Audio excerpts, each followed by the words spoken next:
Bu həm də sizin həyatınız çətin olmur, yarı orada, yarı burada. Yəni oturuşmuş bir həyatınız olmağını mane olur bu. İndi gəlir məsələsini dedik.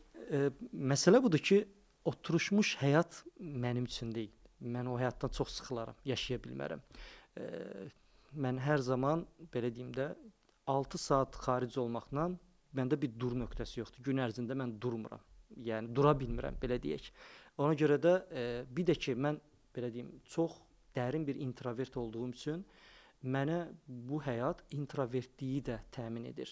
Necə ki, mən burada olanda ailə, hobbilərim, seminarlarım, təlimlərim, bütün günü insanlarla təmasdayam və müəyyən bir müddətdən sonra boğuluram. Mənə təklik, amma o təkliyi yaşaya bilmirəm. İmkanım olmur o təkliyi yaşamağa. Bu həyat sayəsində mən gedirəm ora, orada tək qalıram.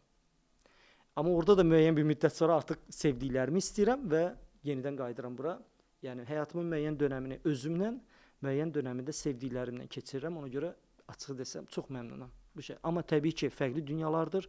Oradakı mədəniyyət, mentalitet, düşüncə tərzi çox fərqlidir. Burada mənə biraz əcaib baxırlar, hər tərəfli, amma ki, yenə də problem yoxdur. Amma burada da mən demək olar ki, təmaslı bir həyat yaşamıram. Özümü bir izolyasiya eləmişəm, öz dünyamda yaşayıram.